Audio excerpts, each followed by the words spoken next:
Hello, welcome to this video where I will be talking about the 2026 Senate elections. So the first thing that we have to do when looking at these elections is rule out all of the non-competitive races.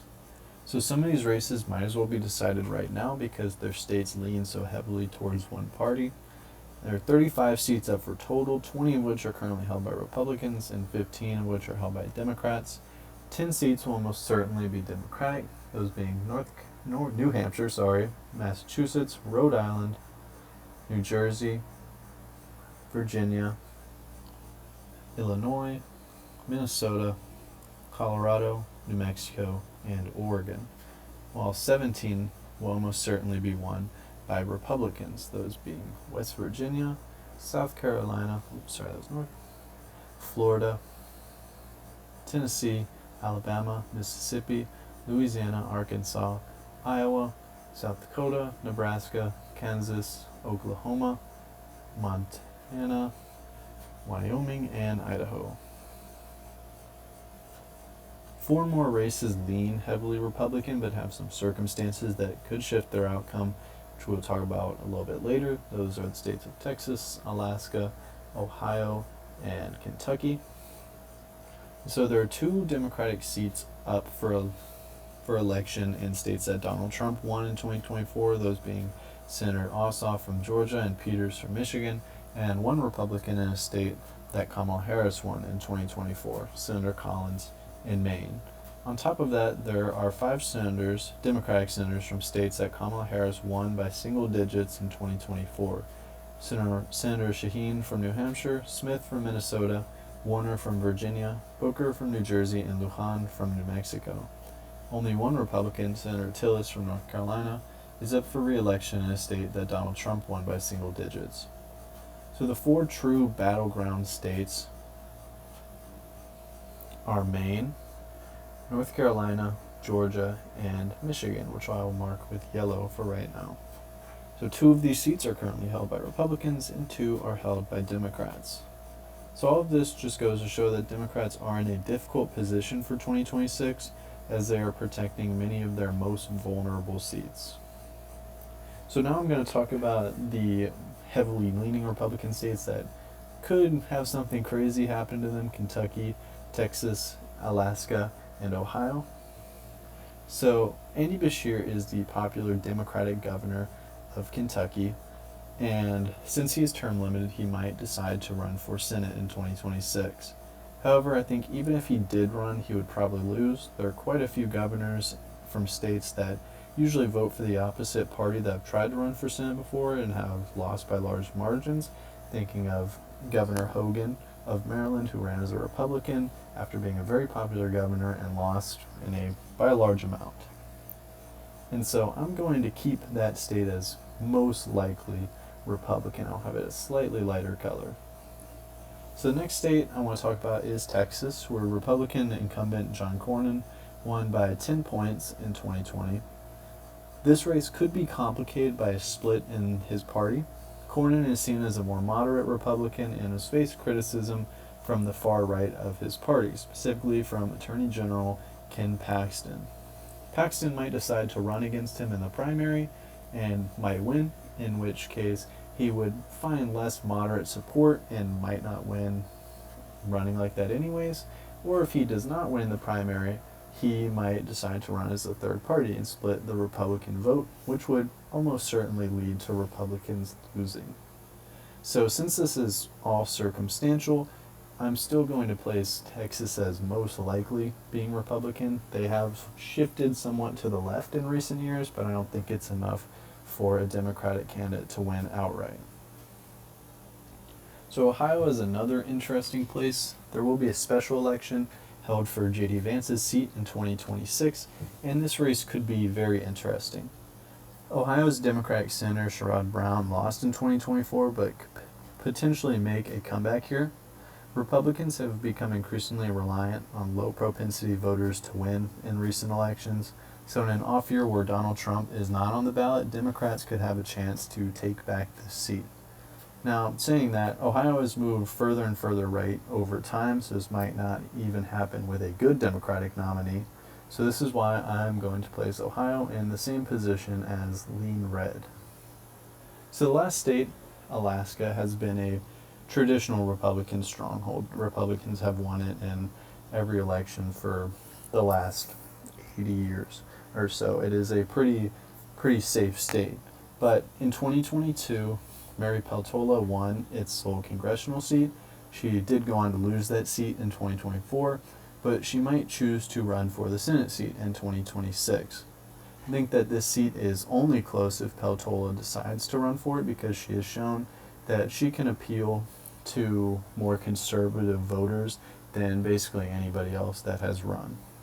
So that's why I will color it as a little bit lighter shade of red than this one, to show that it, could be one to watch. And now I'm going to talk about the actual swing states. So the first state I'm going to talk about is Maine. Maine is the only state with a Republican senator that Harris won in 2024. It's also unique because it is the most independent state of the country. Both of its senators caucus with the major parties but do not always vote with them. Senator Collins will also be 74 years old in 2026 and might choose to retire instead of running again. If she does this, the Democrats would have a much higher chance of flipping this seat. Democrats have won Maine in most presidential elections for the last few decades, and Collins is really the only thing keeping her state from becoming completely Democratic.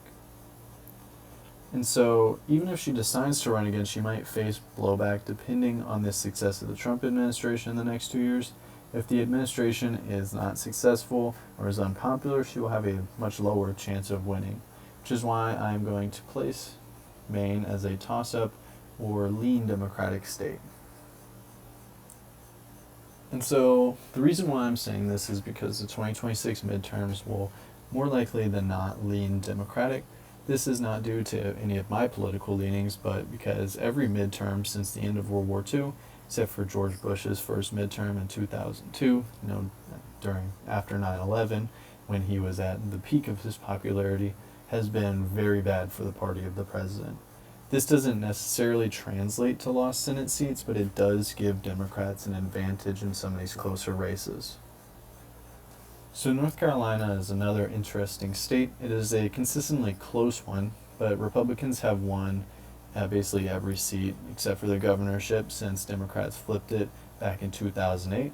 The current senator, Tom Tillis, is relatively unpopular in his state.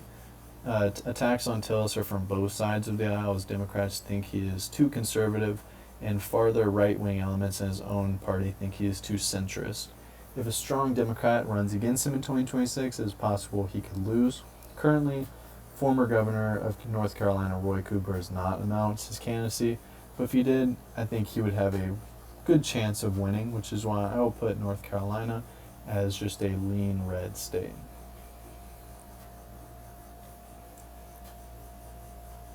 So next I'm going to talk about what I think will probably be the closest race of any of these, Georgia.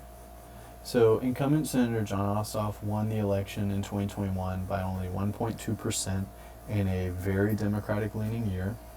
So the results of this race are really up to the Republican he runs against. His opponent in 2021 was really bad. Purdue didn't even show up to his debate, and that was probably one of the reasons why he lost. And so if he ran against a better candidate, he might not be able to win. I think that Governor Brian Kemp would most likely win this seat if he chose to run for it.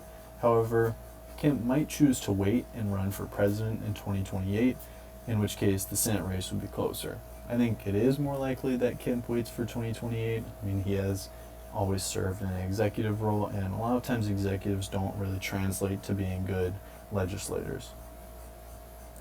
And this is why I think that Georgia is either a lean Republican or a complete toss-up, depending completely on who they run against, on who the Republicans run. So Michigan is also going to be a close election. Incumbent Senator Peters won by only 1.5% in 2020, so the election will likely be very close. Again, Peters will have a slight advantage because of the left lean of the midterms, but it might not be enough. No Republican candidates have yet announced they are running for this seat, so we don't have any more insight, but I think it's going to be either a complete toss-up or lean Democrat, because incumbency does give you somewhat of a bonus, so I'll just put as a lean Democrat. And so now with all of the individual states discussed, I just want to talk about what I think the whole outcome will be. So I think they will be boring. Most elections are boring for the Senate. I think at most 2 states will flip, with Republicans almost certainly keeping the majority of the Senate. The Democrats would have to win, I think, 4 seats to get back the majority, and I just don't see that happening. And so Democrats hoping to retake the Senate will have to wait until at least 2028, when they have more seats they could actually win.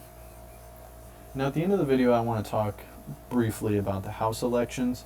Because there are 435 seats in the House, I will not be going over them in detail, but I will give my prediction. So Democrats will likely win back the House in 2026.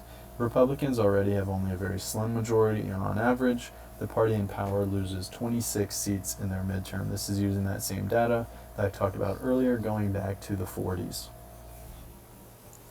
Now, this does not mean they will lose that many, but they will more than likely lose enough seats to lose their majority. So that is all that I have to say about the 2026 midterms today. I hope you enjoyed this video and thought it was educational.